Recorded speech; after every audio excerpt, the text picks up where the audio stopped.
শুধু বরফ বরফ। সাত পূর্ণ হয়ে গেল একদম পুরো কাশ্মীর। কাশ্মীর তোর বাম্পার বরফ খালি।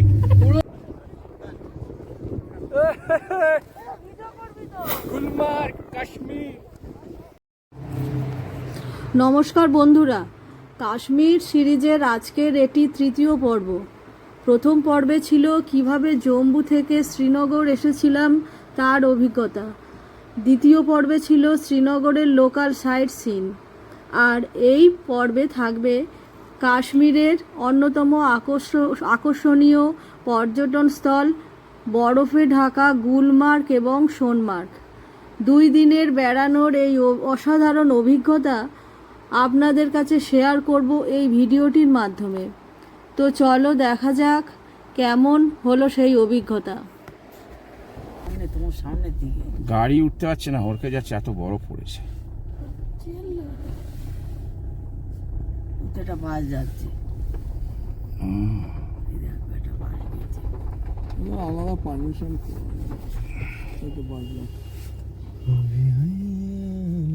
কি হলো আবার?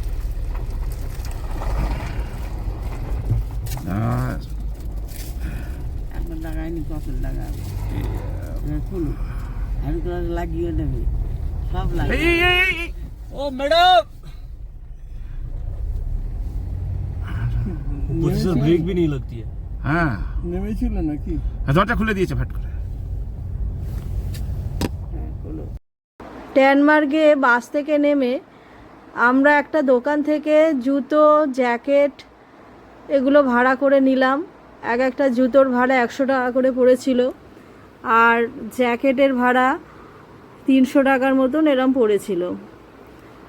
তবে আমার মনে হয় খুব রোদ থাকলে জ্যাকেটের প্রয়োজন পড়ে না, সেটা আপনাদের ব্যাপার। আপনারা চাইলে নিতেও পারেন, আবার মনে হলে নাও নিতে পারেন।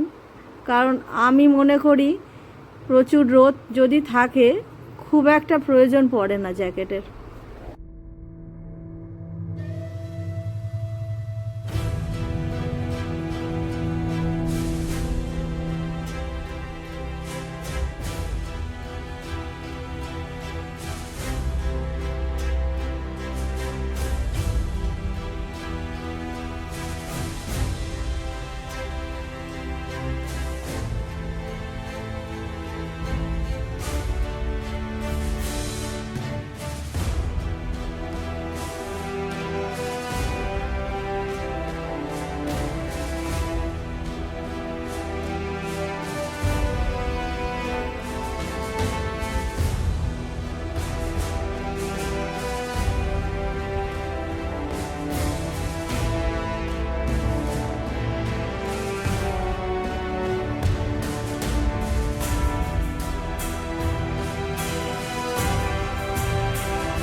সেখানে দেখি বিরাট লম্বা লাইন, তোমরা দেখতেই পাচ্ছ। এত ভোরে টিকিট কাটার জন্য বিশাল বড় লাইনে সব দাঁড়িয়ে রয়েছে। তৎকাল টিকিটের জন্য এত বড় লাইন, বাপরে বাপ! মানুষের কত উৎসাহ, না জানি পুরো দিন কত হাজার হাজার মানুষ এসে এখানে হাজির হবে। এমনিতেই তৎকাল টিকিটের ভাড়া 1200 টাকা। তবে আমরা যেহেতু এখানে থাকা এজেন্টের মাধ্যমে টিকিট কেটেছিলাম, তাই আমাদের প্রত্যেকের ভাড়া পড়েছিল 1500 টাকা। কারণ 300 টাকা এক্সট্রা এজেন্টকে দিতে হয়েছিল। আর এমনি অনলাইনে টিকিট কাটার মূল্য 800 টাকা, কিন্তু আমাদের 1500 টাকা করে মাথা পিছু দিতে হয়েছিল।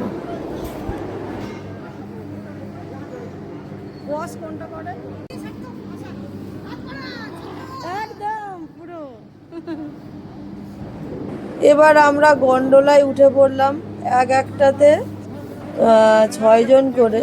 7 থেকে 10 মিনিট হয়তো হবে এই গন্ডোলা রাইড।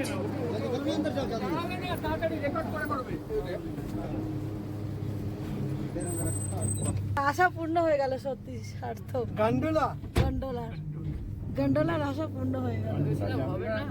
না কত আক্ষেপ করছে।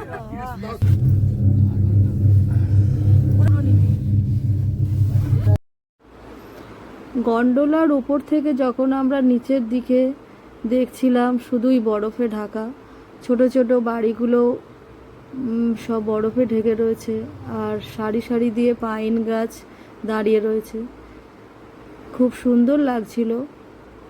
আর নিচে শুধুই বরফ আর বরফ। সবে সবে রোদ উঠেছে, খুব সুন্দর লাগছে, সোনালি বর্ণের চারিদিক, মনে হচ্ছে প্রাকৃতিক অসাধারণ দৃশ্য। 7 পূর্ণ হয়ে গেল, একদম পুরো কাশ্মীর, কাশ্মীর তোর বাম্পার, বরফ খালি আর একে বললে তো, কাশ্মীর তোর বাম্পার। একে বললে তো বরফে ঢাকা তোমরা দেখতে পাচ্ছ বন্ধুরা। নিচে যে ছোট ছোট ঘরবাড়িগুলো রয়েছে সেগুলো পুরো বরফে ঢেকে রয়েছে। 2-1 মানুষ আবার হেঁটে উঠছে উপরের দিকে, এরা এখানকার স্থানীয় লোক। আমরা এখন যাচ্ছি ফেজ 1। ফেজ 1ই আমরা দেখব, কারণ তৎকালে ফেজ 2 চালু থাকে না।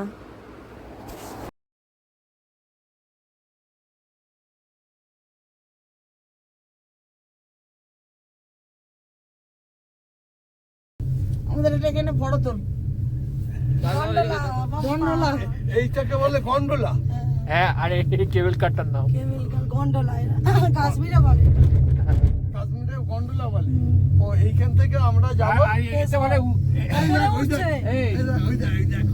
এটা বলে উড়ন খাটলা। ওই এই যে উত্তরাখণ্ডে উড়ন খাটোলা। এতে বলে উড়ন খাটলা। ওই যে আমরা যে মন্দিরটা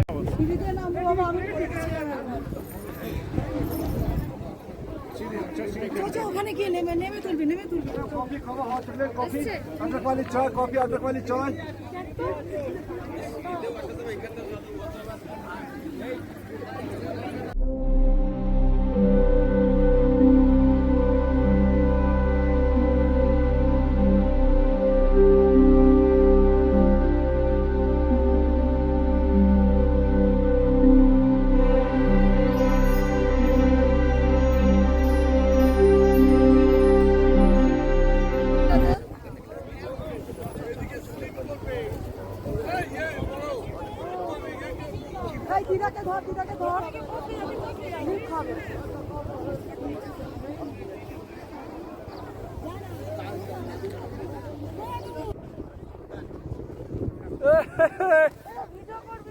गुलमार्ग काश्मीर। एक साइड है वो। हाँ लीजिए भाई। তোল আমাদের ना सामने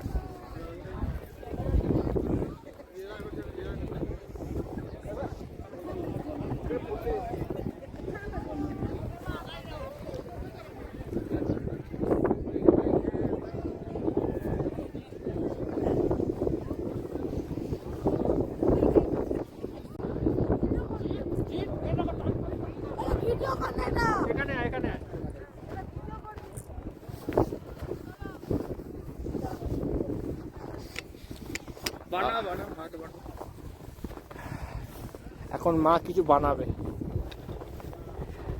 বরফ দিয়ে কি বানাচ্ছে কে জানে। ও পেঙ্গুইন বানাচ্ছ? দেখ না কি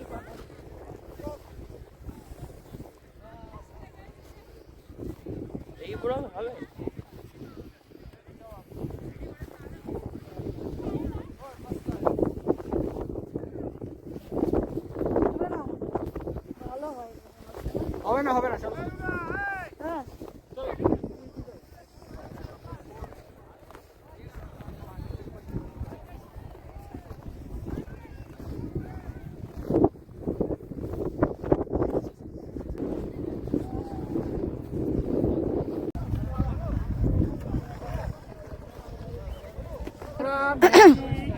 ম্যাগি অর্ডার দিয়েছি, যেহেতু আমাদের ব্রেকফাস্ট আছে, আমরা গাড়িতে আমাদের এখন অল্প অল্প খাবো একটু। দুটো হট চকলেট অর্ডার দিয়েছি।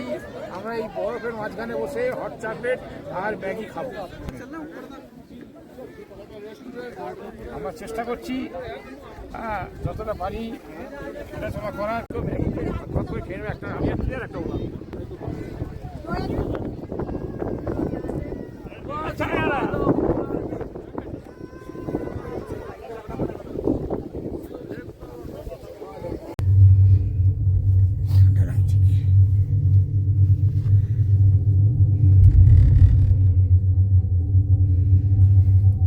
স্বর্গ স্বর্গ। এই দেখো ঘরগুলোর উপরে বরফ জমে আছে। হ্যাঁ, কোথায় কোথায় চলে এসেছি আমরা দেখতে। হ্যাঁ, চলে এসেছি পুরো একেবারে, দেখেছো ঠিক সময়। হ্যাঁ, মেঘ যাচ্ছে, দেখো ছাদে মেঘ যাচ্ছে, ছাদে টপে মেঘ এই দেখো, ওইদিকে দেখো মেঘ যাচ্ছে, দেখতে পাচ্ছ?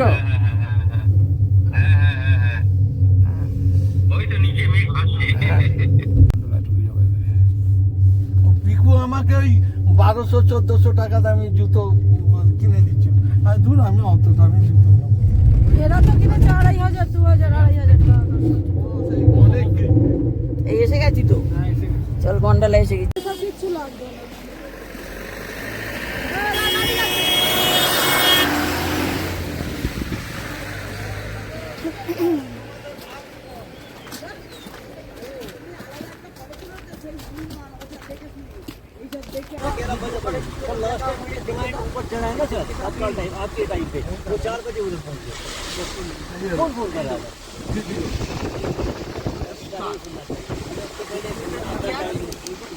হয়নি তো, লাল হয়ে গেছে। ওই তো লাল মানে ভিডিও স্টার্ট হয়ে গেছে।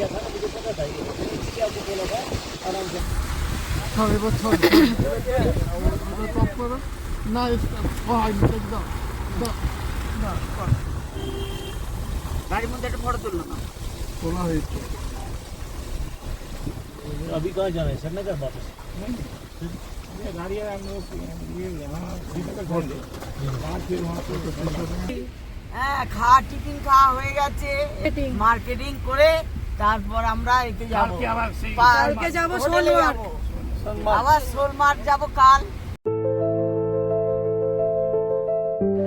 এখন আমরা যাচ্ছি সোনমার্গ। শ্রীনগর থেকে সোনমার্গ 80 কিলোমিটারের পথ। যেতে সময় লাগবে 2 ঘন্টা 15 মিনিটের মতো। গাড়ি করে যেতে যেতে দুধারের অপরূপ প্রাকৃতিক দৃশ্য দেখার মতো। দুধারের দৃশ্য দেখতে দেখতে কখন যে পৌঁছে যাবেন আপনারা সেটা টেরই পাবেন না।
এবার আমরা সোনমার্গ টানেলের কাছে পৌঁছে গেছি। এই টানেল মাত্র 3 মাস হলো চালু হয়েছে, আর যার জন্যে অনেকটা ডিস্টেন্স কভার হয়ে গেছে। অনেক তাড়াতাড়ি আমরা সোনমার্গের কাছে পৌঁছে যাব টানেলের ভেতর দিয়ে।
দুর্দান্ত লাগছে।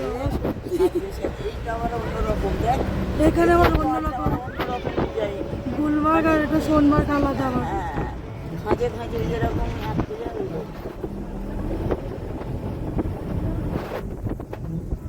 ও অপূর্ব দৃশ্য। গাড়ি করে সোনমার্গ যাওয়ার সময় দেখতে পাবেন ডান দিকে বয়ে যাচ্ছে সিন্ধু নদী। চারিদিক বরফে মোড়া পাহাড়, সারি সারি দিয়ে দাঁড়িয়ে রয়েছে প্রচুর পাইন গাছ, আর নিচ দিয়ে এই নীল রঙের সিন্ধু নদী বয়ে চলেছে। অসাধারণ লাগছিল। নিজের চোখে না দেখলে বোঝা যাবে না কি অপরূপ সেই প্রাকৃতিক দৃশ্য।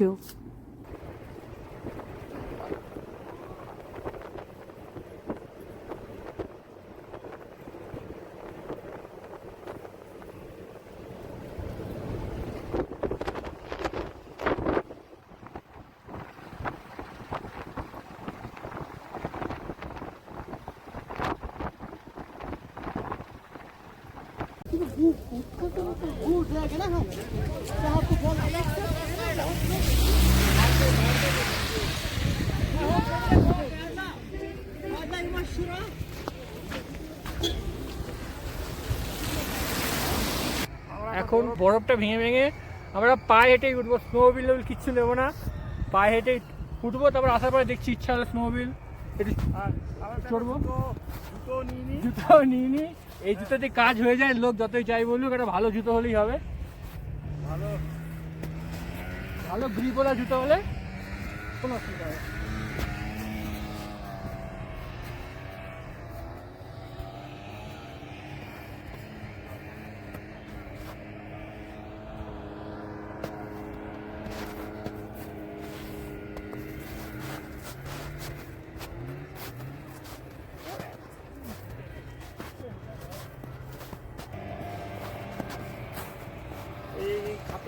এই খাপে পাতা এখানে এই যে আমাদের জুতো দাগে।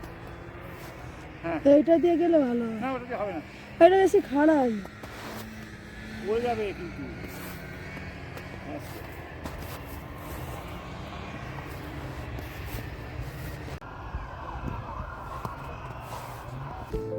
সোনমার্গ এবং গুলমার্গের এই 2 দিনের অভিজ্ঞতার এই অসাধারণ ভিডিওটি যদি আপনাদের ভালো লেগে থাকে তো বন্ধুরা প্লিজ একটু লাইক, শেয়ার এবং সাবস্ক্রাইব করে দেবেন এবং কমেন্ট করতে ভুলবেন না। ধন্যবাদ। আবার দেখা হবে পরের ভিডিওতে। পরের ভিডিওতে থাকছে পেহেলগামের সাইট সিনের অভিজ্ঞতা।